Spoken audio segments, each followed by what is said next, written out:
ٹوٹ جائے کوئی بات نہیں, زمین میں پھنس جائے کوئی بات نہیں ہے, سمندر کے لہریں لپک لیں کوئی بات نہیں ہے, لیکن ماں باپ کی پیشانی پر شکن نہیں آنی چاہیے. دعائیں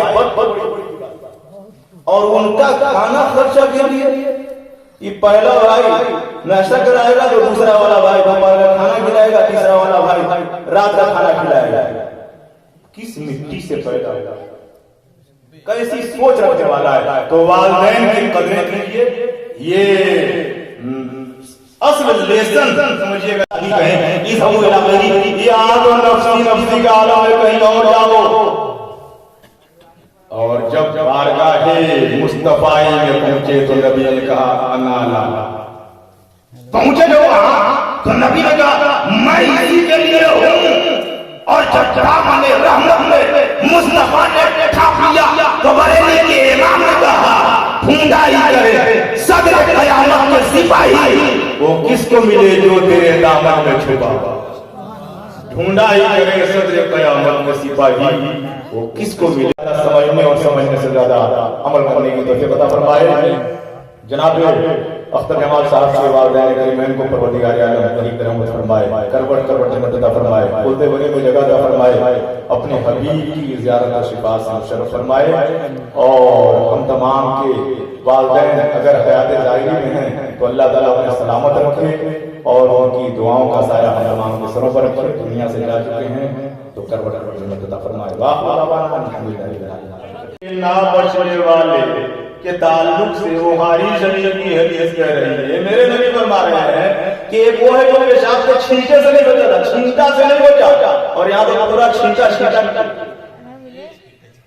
پورا چھینٹا. تو یہ ہو جائے کہ بچنے کا کیا راستہ ہے. تو میرے سرکار نے فرمایا وہ ہے جو پیشاب کے چھینٹے سے نہیں بچتا تھا, اور دوسرا وہ ہے جو چغلی کیا کرتا تھا. چغل کو یہ سمجھتے ہیں کہ ادھر کی ادھر اس کی کرنا بڑے کمال کی بات ہے. وقت نہیں ہے وہ میں تھوڑے ڈیٹیل سے جاتا شارٹ میں چلا جاتا. یہ فاسٹ ٹائم جو گزر چکا ہے زمانے کا یہ میرے نبی کا ہے. اور میرے سرکار نے ارشاد فرمایا گردن میں ہے, ہم نے نبی کو مانا تو ایسا مانا, ایسا ویسا نہیں. ہم نے نبی کو مانا تو یا صاحب الجمال و یا سید البشر من الحکم منیر لقد من میرا خبر لا یمکن الثناء کما کان حقه بعد خدا بزرگ ہوئی اس کا مختصر.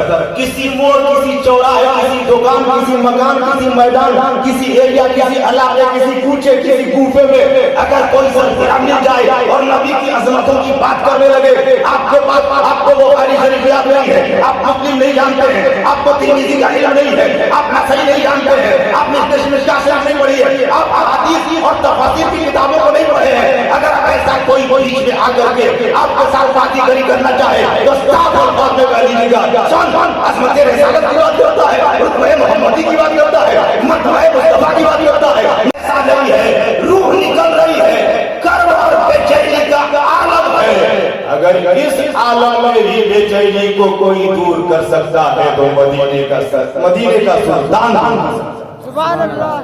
وقت ہوگا تو میں بتاتا کہ یہ کیسے ثابت ہوگا, اس کو یوسف پڑھیے, لیکن آگے چلیے.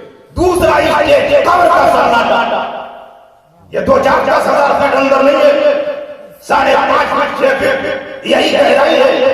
ساتھ میں کوئی گیا, نونسانی کا کوئی گیا, سہسراب کا کوئی گیا, ڈہری کا کوئی گیا, دینارا کا کوئی گیا, بکسر کا کوئی گیا, آرا کا کوئی گیا, نہ دینارا کا گیا نہ آرا کا کوئی گیا ہی نہیں. جب کوئی گیا نہیں تو سناٹے والا جو ہے وہی نظر آئے. نبی نے فرمایا جب روح نکلتی ہے تو بڑی شدید تکلیف. ایک روایت میں ملی روح نکلنے والے کی تکلیف ایسے ہوتی ہے جیسے زندہ انسان کو آرے سے چیرا جا رہا. دوسری روایت ملی جیسے زندہ انسان کو کینچی سے کترا جا رہا. تیسری روایت ملی جیسے زندہ انسان کو کھولتے پانی میں ابالا جا رہا. اور چوتھی روایت ملی جیسے کانٹے دار پہاڑی پہ اونی چادر ڈال دی جائے اور ڈالنے کے بعد کھینچا جائے تو اس کے ریشے باہر آ جائے. یہ شدت کرب اور تکلیف کا عالم ہوتا ہے. کہاں؟ زمین پر آنکھیں پھلک رہی ہے, اقربا